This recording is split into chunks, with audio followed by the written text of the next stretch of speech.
on electoral processes, youth, and future leadership.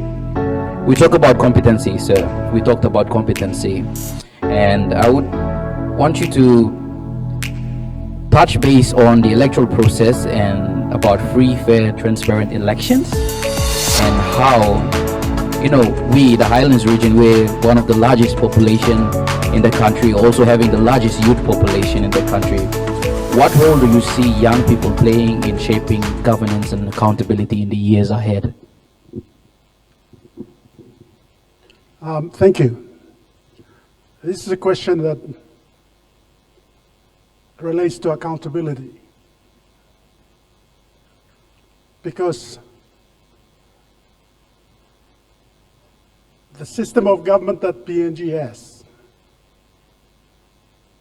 which PNG got on independence, and it's in that constitution which I said is a contract under which Australia left and all the tribes came together.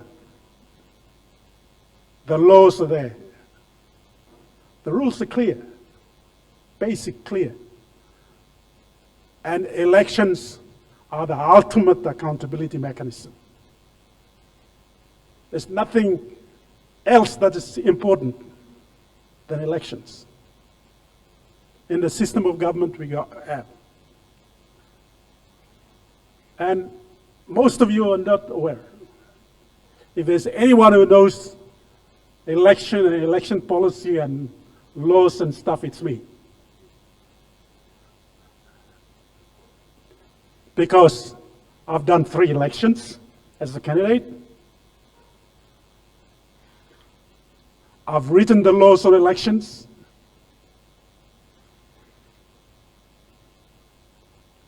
I've gone to the courts and for 15 years and did nothing else, but 90% of it was elections. And so I considered myself as an expert on elections. I'm not boasting. I'm trying to get to a point. I'm trying to get to a point, make a point. I thought I knew it all until I became a candidate. Maybe it's just the Western Islanders, but I got a knockout, which was TKO. A technical knockout. I was completely taken by the way elections are done on the ground.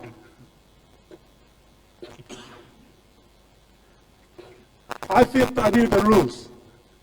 I wrote some of the rules. I went to court to defend some of the rules. But what actually happens, especially in the islands, is not elections. It's got nothing to do with elections.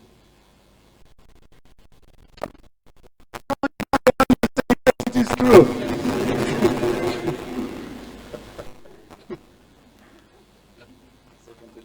It's got nothing to do with elections. And in the system of government that Papua New Guinea has, that is supposed to be the most important fundamental accountability measure. That the MP is answerable to the voters. There's nothing else fundamental than that. But what I found in the islands is nothing like elections. Now, I'm not going to sit here and tell you what it is like, because the Highlanders know what it is like. And if I tell the story, all they will do is they'll laugh. True? Now that's the tragedy of it all. That's the problem, because no one takes it seriously. And yet you expect this country to be governed and run properly. No, it won't happen. There's no magic. You can read the Bible from the first verse to the last verse. You can pray as much as you like. Sorry, Tomas, it's not going to happen by itself. You Islanders have to stand up and say enough is enough. I'm not blaming you, these kids. But for every one of you who is here, every one of you young people who is here, and not just you, I'm talking about the 30-year-olds as well. You're not here, who've just passed out of the university, and the previous ones who passed out, and the previous ones who passed out. For every one of you, there's 200 of you tribesmen of your same age in the village messing up elections. And then you think that, oh, everything will change and we'll be better off. No, it won't happen. Sorry, Thomas. It's not going to happen. Because the system is based on election accountability. As far as I know, there's no election in the islands. Who said there's elections? I know the rules back to front. Nobody followed any rules. The electoral commissioner doesn't follow any rules. The prime minister doesn't respect it. And the tribes people, they don't care. So long as they get their person in. So what do you expect? What does anyone expect? Elections are, mind my word, but fucked. And this country is fucked because of it.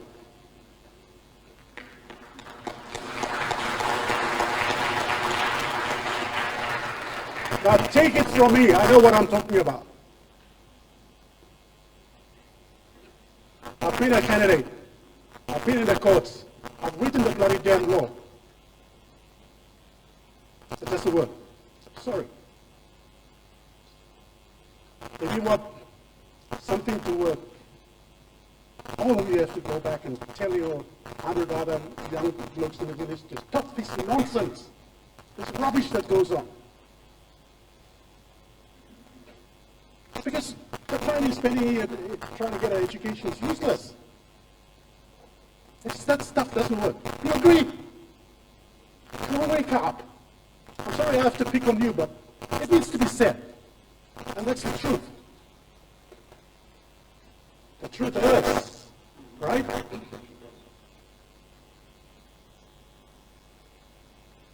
You can stop pointing fingers at everyone else. No.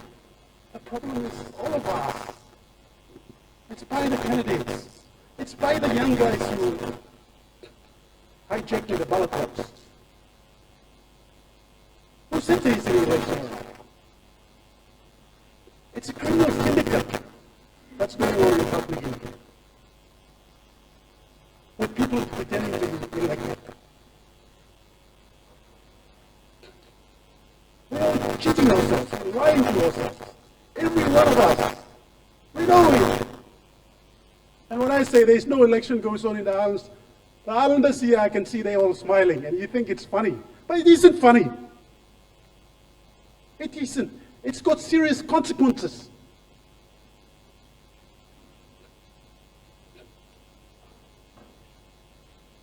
It's like a sword. It cuts both ways. You flash it this way, it's going to cut you. You flash it that way, it's going to cut you. It's not going to save you. So don't mess around with it. Elections are the ultimate accountability measure. He will respect his voters if there was proper election. He will respect you because you've got the vote if you're going to exercise it properly. Every MP. They will respect you. Now they don't respect you until 2 weeks before voting. Did you know that? And in the islands, there's no election. You get your thugs to do stuff for you.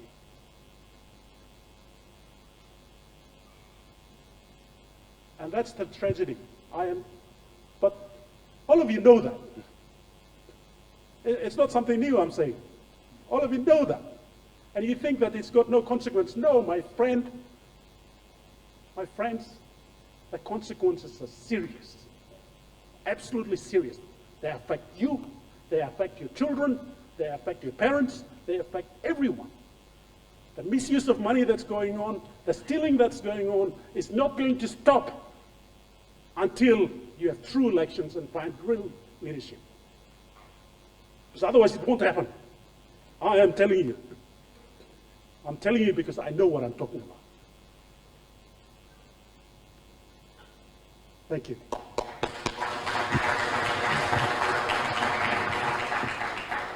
there's one common theme that I've noticed sitting here as the moderator. And all the wisdom that we've gotten from these past days all talked about one thing, and it is competency, accountability, and having the empathy for the person that is next to you. Take these gems from these gentlemen and let us, this generation, strive to be the greatest person that our past generations have ever seen. And let us charter a new course for this country coming in the next 50 years. This is my challenge personally, and I know this is a challenge that we all should take. At this juncture, I would like to open up for question and answer. So anyone in the audience that has a question, please raise your hand up, and I will have a mic brought to you, and you can ask questions, and we should wrap this up shortly. I would like to preface my question by saying that we learn best from our lessons in the past, in our history. So I'm directing my question to Professor Nonggorr. Drawing from your experience in academia and as a Highlander growing up in the young nationhood of PNG, my question is, what is one systematic reform in the past 50 years that has, in your opinion, has either hindered or slowed the progress of PNG, and how we can learn from it? Thank you.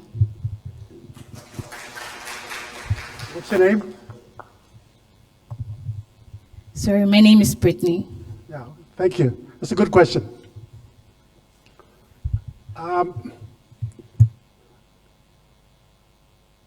1975, I go back to what I said earlier. 1975 is when the thousands of tribes decided to come together and form this country, this project. And those of you who attended the seminars in the last 2 weeks ago, you saw people who were part of that process, like Father John Momis coming and speaking. And what they thought about and what ideas they went through is in the Constitutional Planning Committee report. And one of the things that the Constitution itself says, and which has not happened, is constitutional reform. See, this building a country is a completely new thing, as I explained. We are all come from a tribal society. And having a constitution and creating a country is not part of any of our customs. All tumbuna blomibla. They've got nothing about it. So coming together, form a nation under some document called the Constitution is very new. And one of the things that the Constitution provides is this, is that every 20 years, every 30 years, they should be relook at the constitutional structure.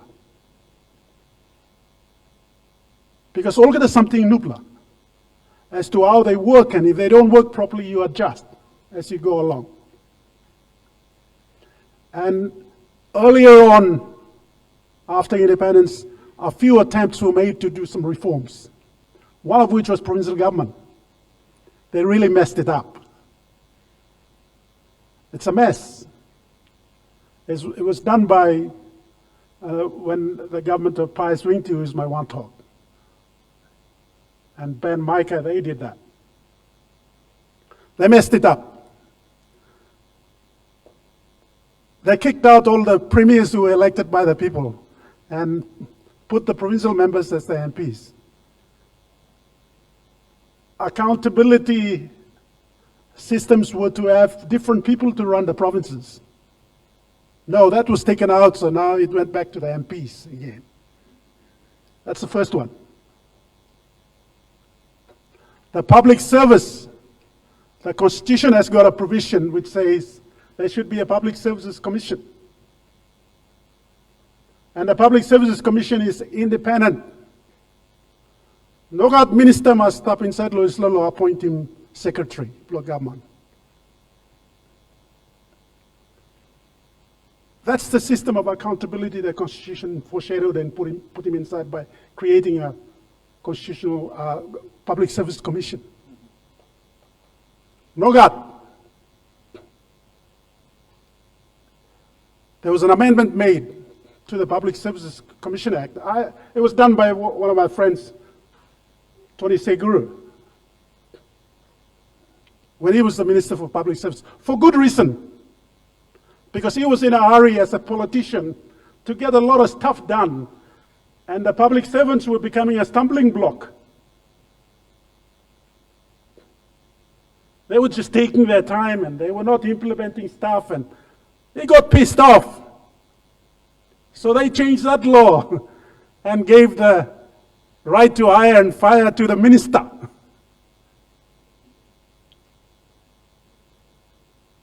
Here we are. That accountability is gone.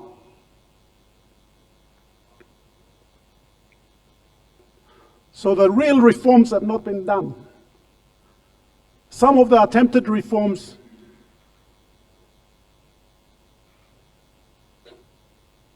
they haven't worked out in the way that people thought they would work out. Instead, they're becoming the problem.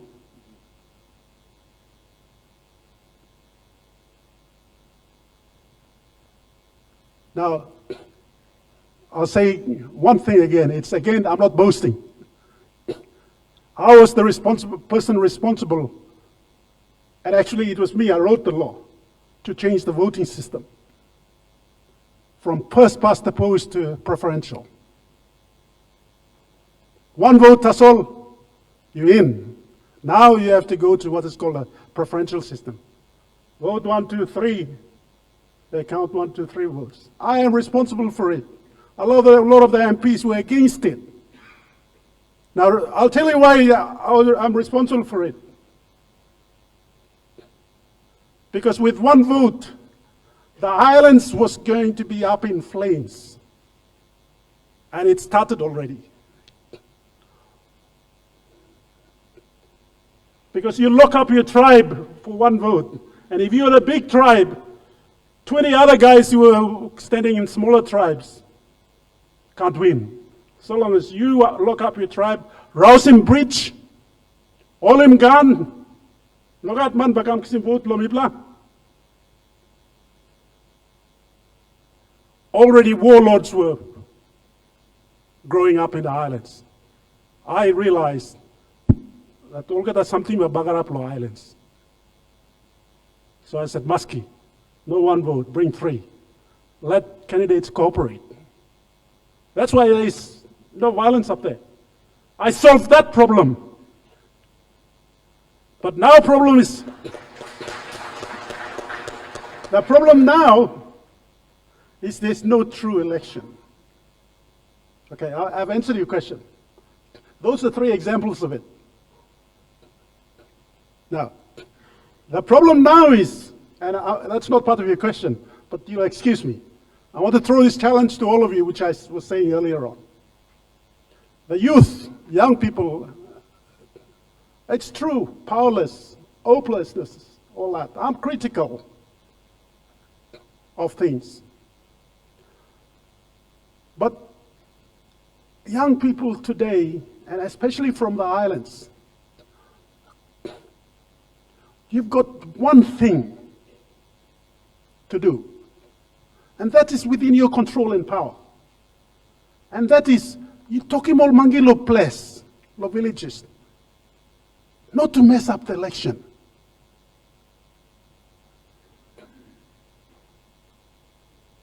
Don't do this stupid stuff by hijacking ballot boxes.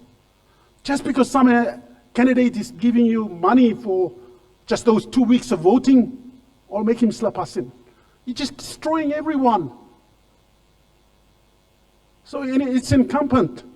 I have seen and heard young people from all colleges and universities going and doing awareness. That's fine. I've got no problem with it. But there's just one thing. Tell the people, blokes of your age, especially old Mangi, to stop this. It's just destroying everything. Because if you allow the woman to vote,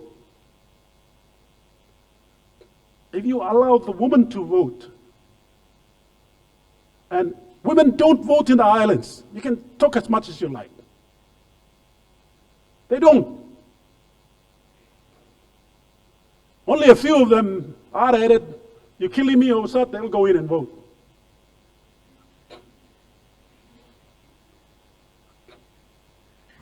But why should they risk their lives and safety? For your good. Why? When it's in young people's hands to stop the other young people from doing this rubbish. So add this to your awareness, or whatever you're talking to your next person. No can make him slap us in. It's just within your control. It's something within. I assure you, if everyone votes properly, or many vote, they will come up with the right leader. I can assure you that. Take it from me, they will.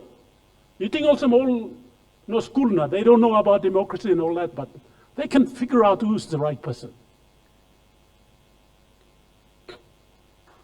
They can.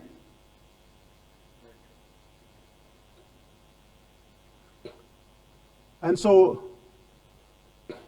we can do these reforms, make these changes to these laws and all that, but after you do it, it's got a way of going off track.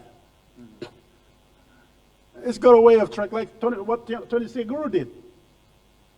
Emptying Osem. These public servants are becoming too problematic. Let me take control of it. So I'm rousing the independence of the Public Service Commission. Now you look him. You get a Minister for Public Service who's been a bus driver, and you expect him to appoint the right person to become secretary. That's why I keep on saying, you people pray and pray and pray. You expect miracles. It's not going to happen, I'm telling you. It's not going to happen. You can pray as much as you like. Maybe I prayed 3 times in my life. Mostly when I was just about to die, face some accident or something. I'm not saying you shouldn't go to church. It's your choice. All I'm saying is your prayers will not be answered in this one. You have to do it yourself. Okay, so finally, to use your question to make this point, young people, please. Misabe, I know from Western Islands.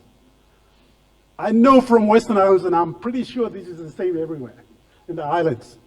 It's that all young Pulamangi, they're in control of the bloody damn elections. It's not an election, it's thuggery by men. And that's the truth. And then the candidates, they play to it. Oh, go give money, Tasol. Give you money, give money, give money. And you think that all candidate now, all member, all long line, power line. No! Everyone is long up there. If you want to ask me, thank you. Thank you. Just indulge me. I warned you, don't give a Western Islander opportunity to talk. Just one point which I want to go on to, which is about resources. Just add to what he's saying. But IMF, you all now have access to your smartphone. And you have access to find answers to any question you have. I don't know whether some of you have done research on IMF. And I want to say that before I go on to this resource stuff. You should. IMF has got a history around the world. And that history says to you that IMF mostly goes to developing weak countries. That's its work, mostly.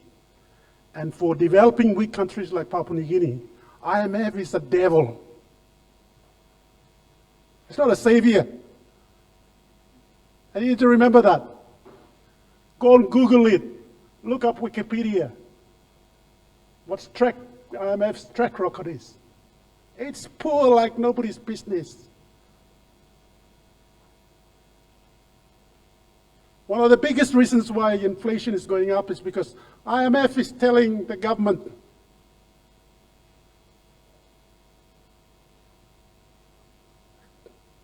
depreciate the kina.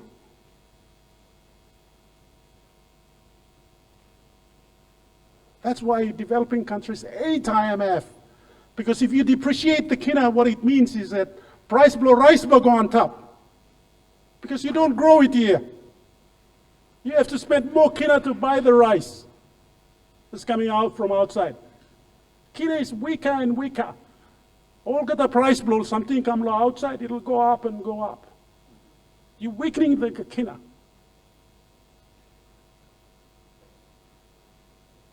Aswa stop all leaders, all destroying economy, now debt go on top,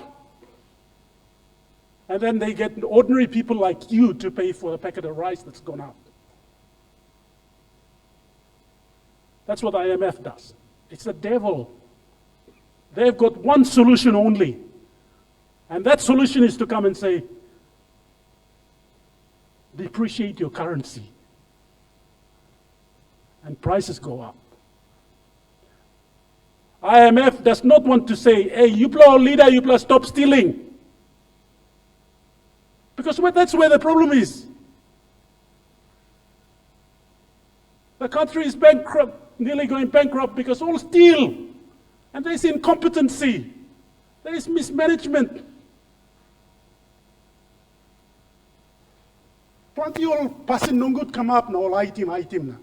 They take it out on the little people by depreciating the kina. That's my answer to comment to what you say. Look up, Google IMF and what its track record is in developing countries.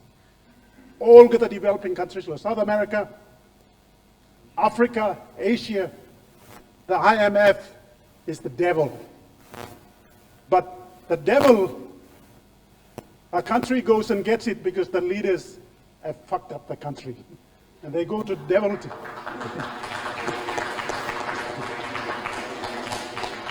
They go to the devil to come and rescue them. And the people who are suffer, price go on top. Rice, soap, all get us something. In other words, we all paying for these fuckheads.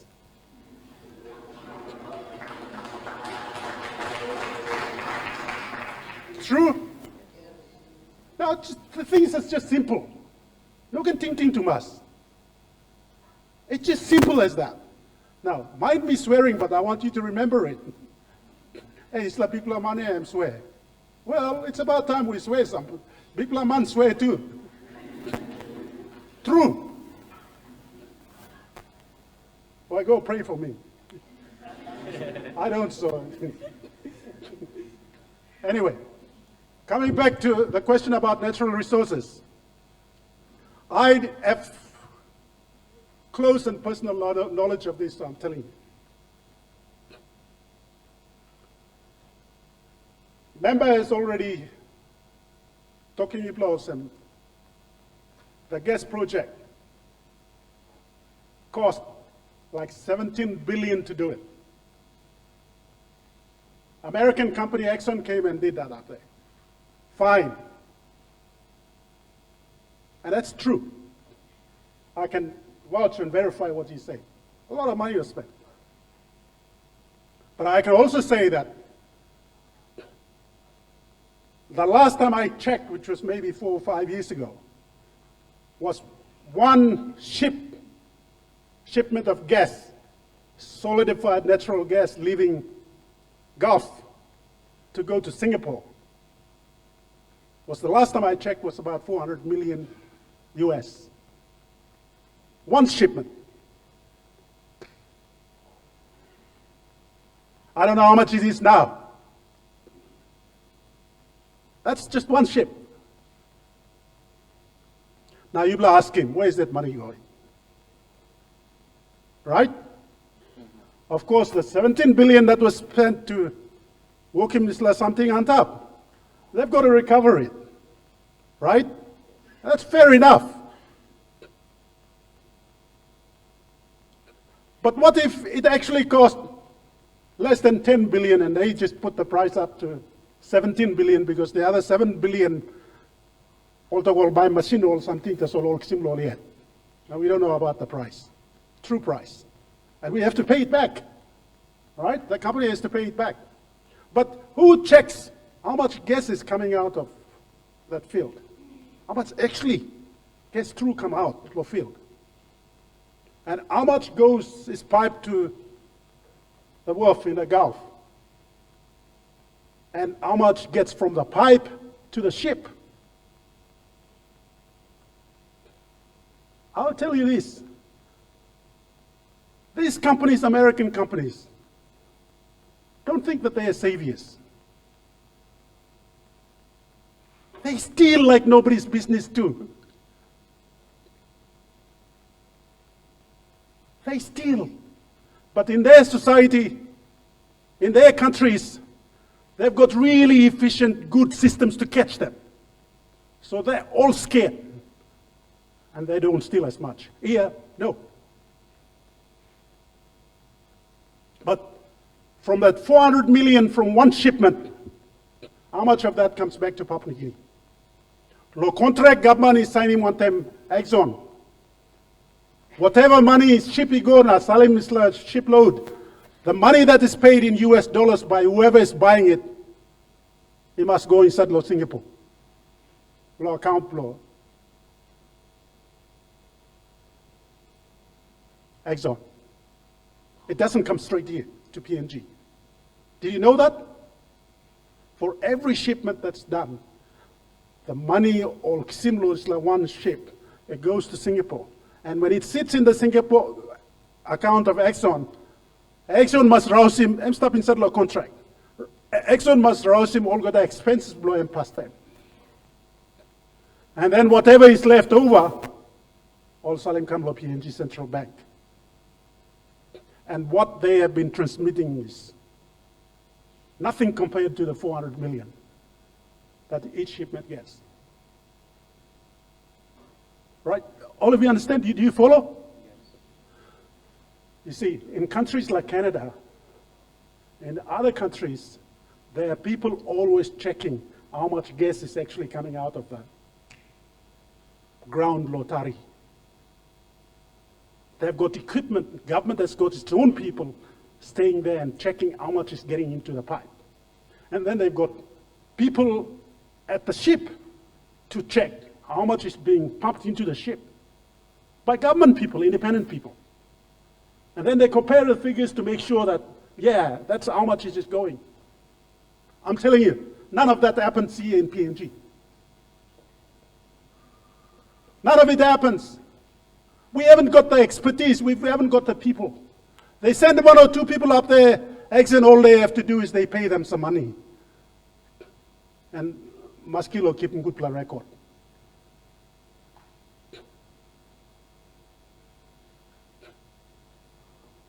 This is incompetency.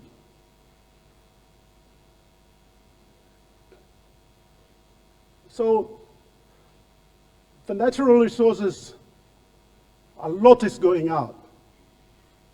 Very, very little is coming in. Whatever little is coming in is being spiffed by the so-called leaders. That's what I wanted to say. Thank you.